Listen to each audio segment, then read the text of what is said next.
Good morning, everybody. Rise and shine. Ready or not, let's do this.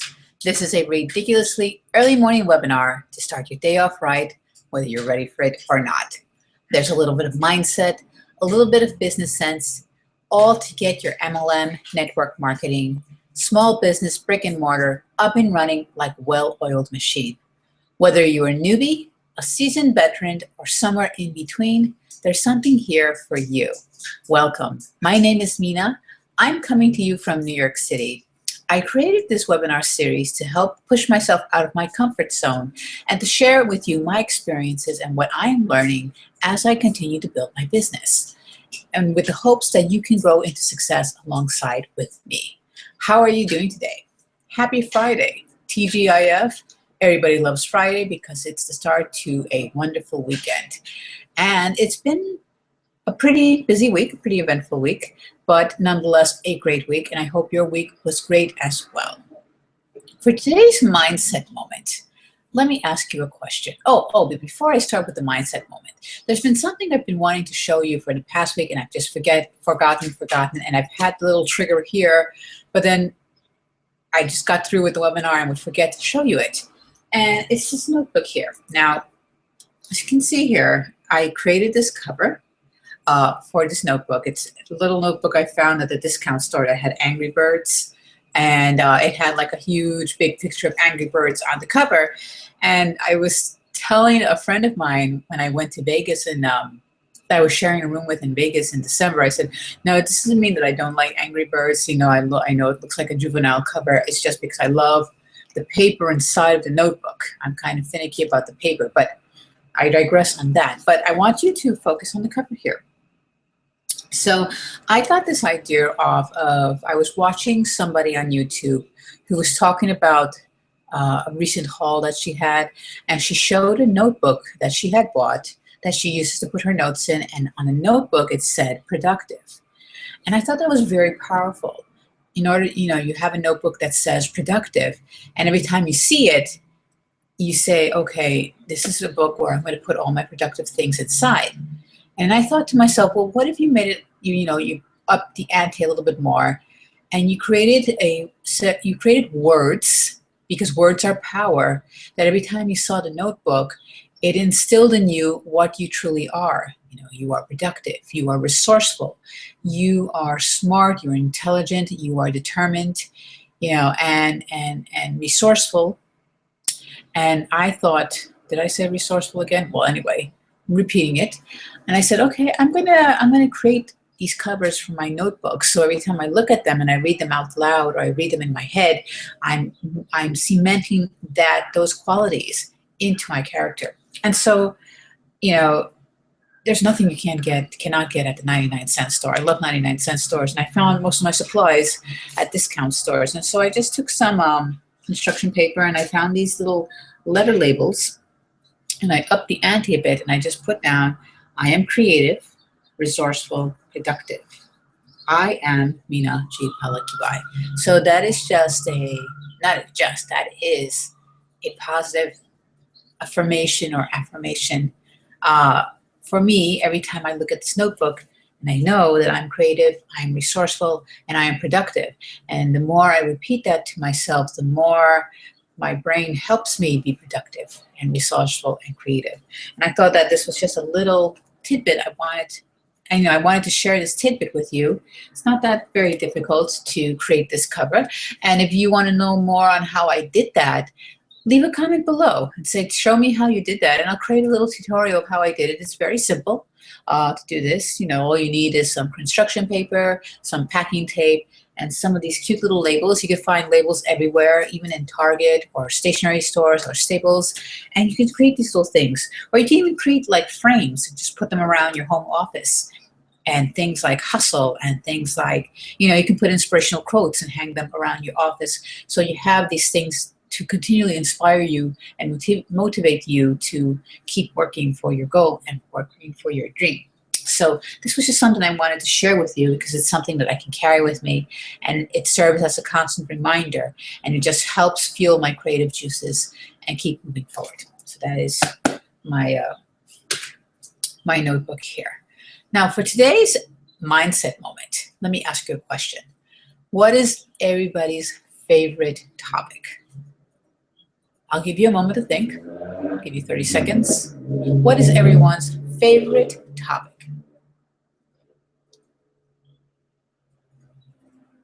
Still guessing?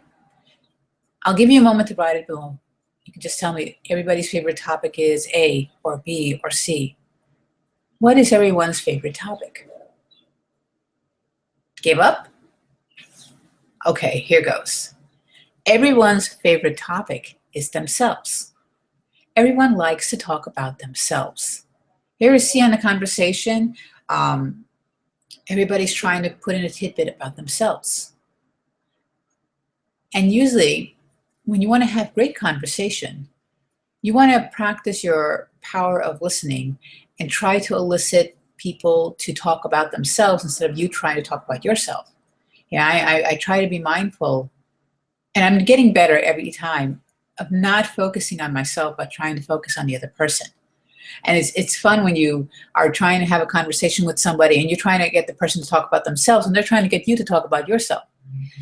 Because everybody's favorite topic is themselves. Now, what if you up the ante a little bit more and you remember the person's story?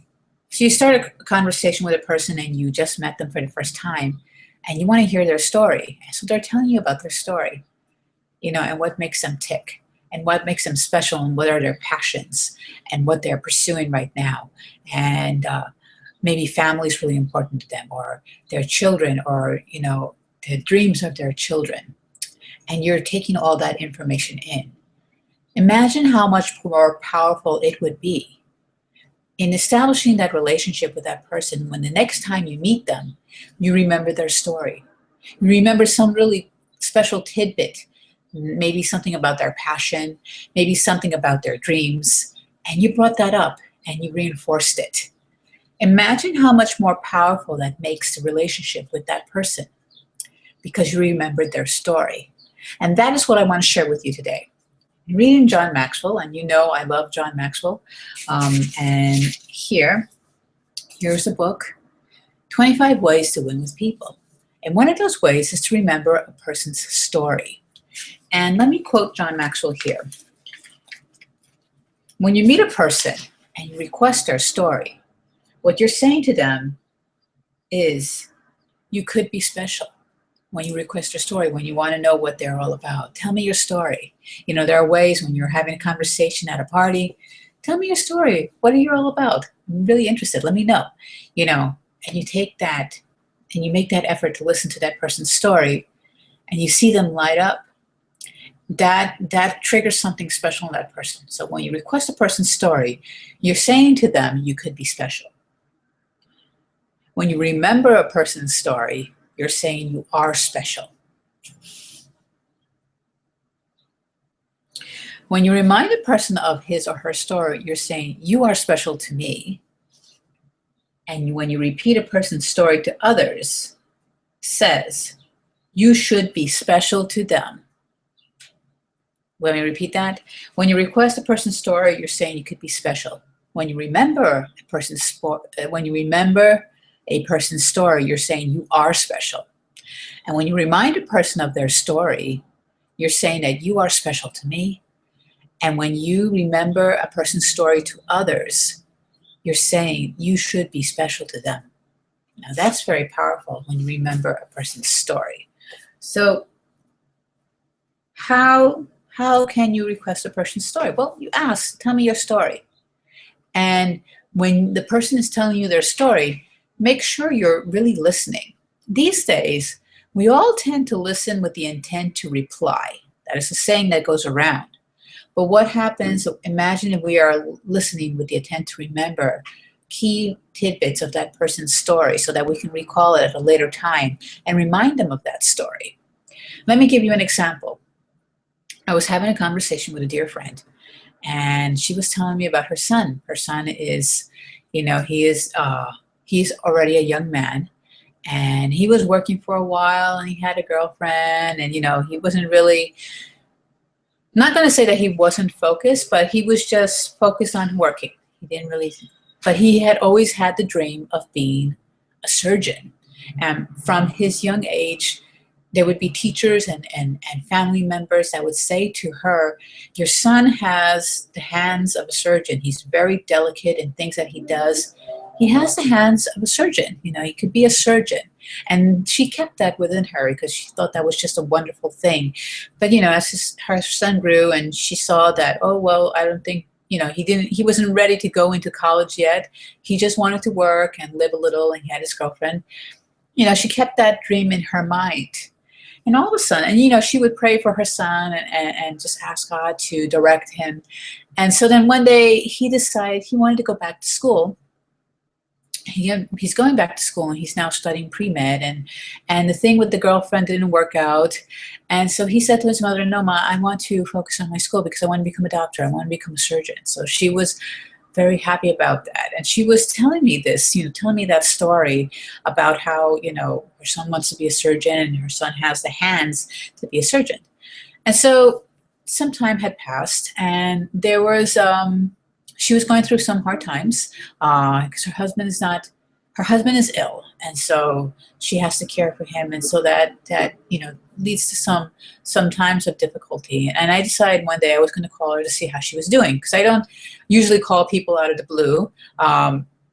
You remember that thing with me on the phone, you know, but I'm getting over that fear of the phone. I'm over that fear of the phone, but for me to call people, it requires, what does it require of me? It just requires me of just saying, okay, I'm going to call this person and just, you know, stare at the phone for like 2 seconds. I'm like, okay, Nina, just do this. And I call the person.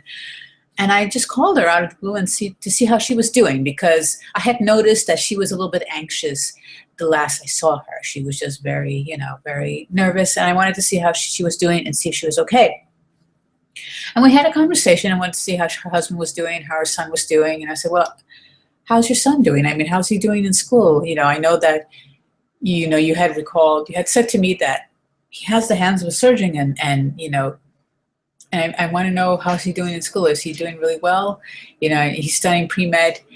And she was touched by the fact that I remembered what she had told me about his childhood, that, you know, he had the hands of a surgeon and he wants to be a doctor, and now he's studying to be a doctor. So we had a really great conversation, and I think she really appreciated that I remembered that little tidbit that she told me about her son.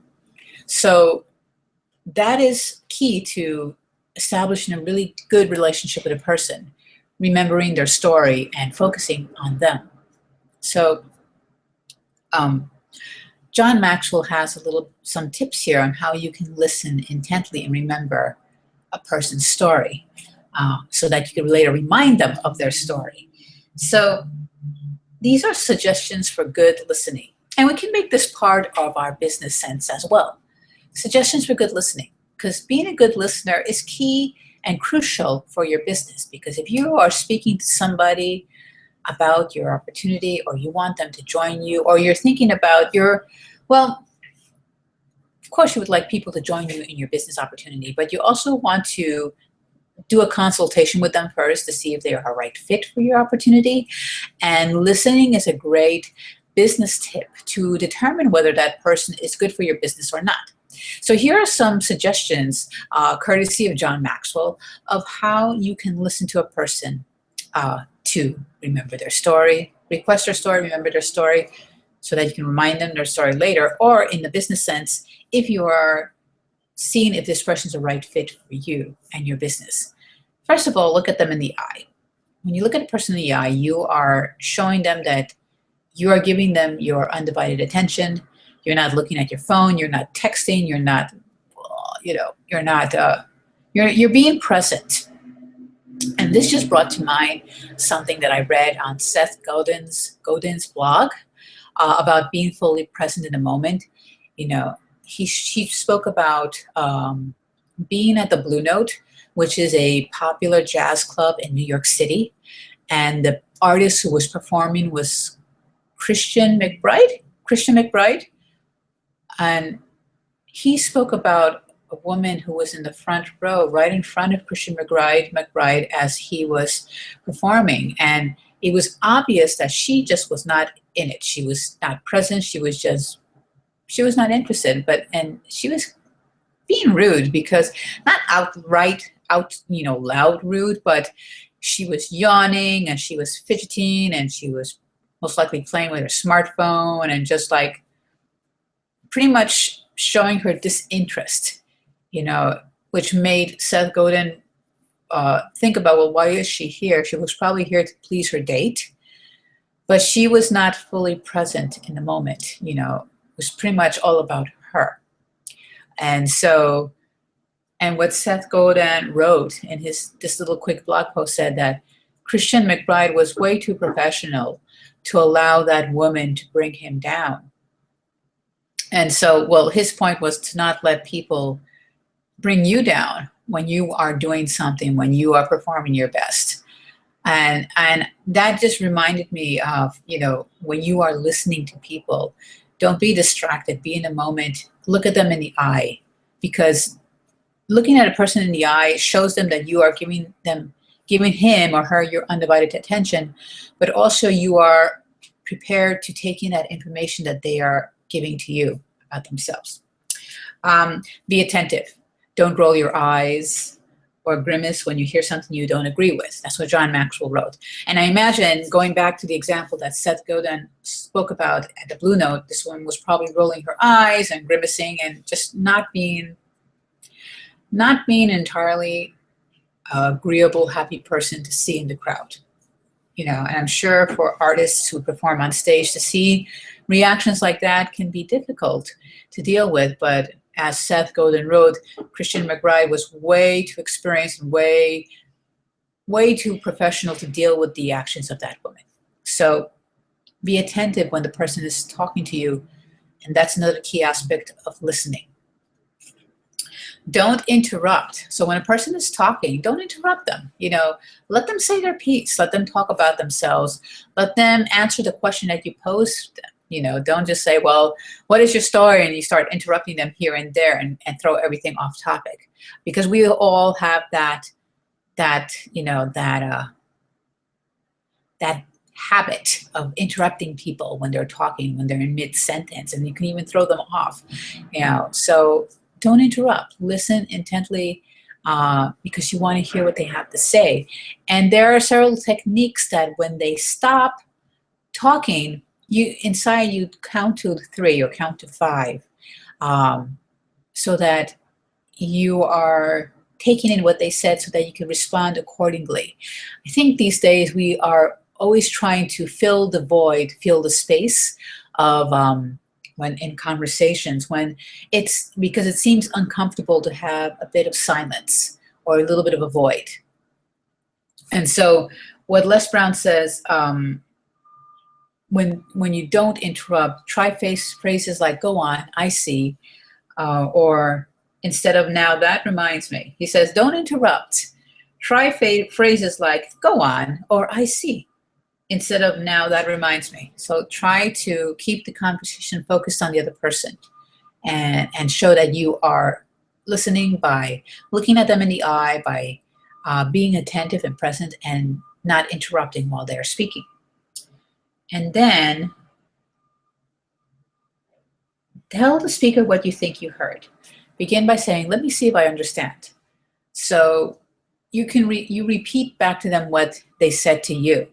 And that's another element of effective listening. Now, let me see if I understand. You said A, B, and C, or you told me that when you were in college, you had this great opportunity to perform with this rock star, yada, yada, yada, so that you are repeating back what the person said to you, and you're also cementing that story in your head so the next time you can repeat it back to them and further solidify that relationship with that person. Okay, so it's to focus on the other person so you can get their story, not only requesting their story, but getting their story so that you can remember that story the next time around. So let me look at my notes here. Remembering. Okay. Well, stories are wonderful because everybody loves stories. From the very young to very old, people love stories. You ever seen this? I see this happen in my experience when I talk to people. is if I just start off, say if I'm teaching something and I just start off with a lesson, I don't see much engagement or I don't see a lot of interest. But the moment that I put in a story, the moment I put in something that I found in the paper or found in the news, and I put it in the sense of a story, I immediately get a person's attention or people's attention. And why is that? And that the same happens to me when there are people are talking or I'm at a conference where people are talking and they insert a story or something from their personal life. My attention is piqued because everyone loves stories. We all love stories. And when somebody's a masterful storyteller, that person is more apt to get other people's attention and to keep them as the story is being told. So a good way to remember a person's stories, stories are very, let's backtrack. And stories are very easy to remember. So when you are listening to a person's story, you're going to remember that story because we all love stories. So let's see here. I'm looking at the notes here about stories staying with us. And there is a little story here that John Maxwell spoke about. I'm going to tell it to you right here. And here's the power of a story. So there were three men who got together and they opened a business. They opened a fast food franchise. And they were, intent on being very ethical in their practices and being able to serve the customer right. And so there was one time where a group of elderly women came and they came to eat at the fast food establishment. And they were at the soda machine where you can go get sodas. And, they had the Dr. Pepper and they had, the Coke and the 7-Up and yada, yada, yada. And one of the women was, they were not complaining, but they were disappointed to not see a diet Dr. Pepper because one of these women was diabetic. And the story goes here is that, let's see. One of the owners happened to overhear the conversation of women there. And so what he did was that he went to the local 7-Eleven. He bought a 6-pack of Diet Dr. Pepper. And when he got back to the restaurant, he got a cup with some ice and straw and the Diet Dr. Pepper. And he handed it to the woman and said, okay, I really apologize that we don't have the Diet Dr. Pepper. But I want you to know that there will always be a 6-pack of Diet Dr. Pepper waiting in the fridge for you. And all you have to do is, with your name on it, all you have to do is ask for it, and the woman was so touched by that act of kindness, that act of just that attention that she was really grateful. And that is a great story to tell because these owners were determined in running their franchise most ethically as possible and to always look out for the customer, for the best for the customer, and they trained their employees to do the same. So that is just a great story to think about. And I know that the moment I told you the story, it made you think a little bit more, and it's something that you're going to remember and perhaps refer to as you are building your own business and setting up your own business practices.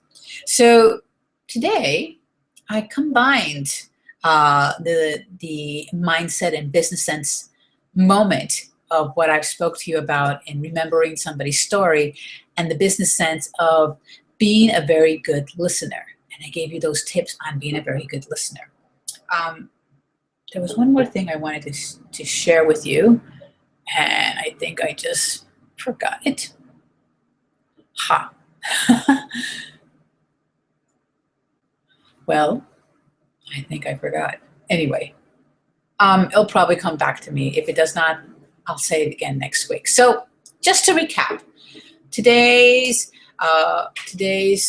combination mindset and business sense moment is in the power of listening and the power of remembering a person's story and how applicable it can be. Oh, that's what I wanted to remember. How applicable this can be when you are building your business. If you are consulting with a person who is a good candidate for your business and you still consult to see if they're a good fit, and you would like them to join your business, when you reach out and ask them for their story, and you want to know what makes them interested. Why are they seeking to work from home? Perhaps they want to be there for their children, or they want to be able to pay for their children's tuition, or they have an elderly parent that they want to be there for and want to be available to take them to their doctor's appointments. Or, it could be A, B, and C. So from the first time you meet that person and you get their story, and the next time around when you're following up with that person, perhaps after they've seen your presentation and taken a look at the business opportunity that you're offering, when you bring up that story, when you remind them of their story, or you remind them of well, I remember that you said that you have a child that you want to send to college, a child who wants to be a doctor, and you want to be able to pay their tuition and not have to worry about them being in debt. Or, yeah, how is your mom doing? I know that your mom is very special to you, or your grandmother raised you, and you want to be there for your grandma and be able to take her to their doctor's appointments, A, B, C, D, E, F. So by reminding that person of their story and their why, further cements that relationship, shows that person that you are interested in them and that you're not after to get a quick buck. And it makes them reconsider and maybe perhaps join you in your business. So that is a powerful way of reminding somebody of their story, getting them, making them feel special, and even perhaps making them think, well, maybe I can do this. Maybe I can, because I like talking to people and I like to hear about people's story, and perhaps I can even do this business as well. Just throwing it out there. So my time has come to a close on this Friday, and I want to thank you for stopping by on today's Rise and Shine, Ready or Not, Let's Do This. Why not? I challenge you today to go and meet somebody new and ask them about their story, and make it a point to be there and present and listen so they can take in their story, so that the next time around you meet them and you remind them of their story, you're going to make them feel special, and they're going to remember you, and they're going to realize that you're a good person to know. So why don't you do that today? I want to wish you a happy Friday and even a happier weekend. Thanks for stopping by on this Hangout. Rise and Shine, Ready or Not, Let's Do This. My name is Mina, coming to you from New York City. Thanks again for stopping by, and I'll see you on Monday. Same bat time, same bat channel. Have an amazing weekend, folks. Thanks so much. Take care. Bye.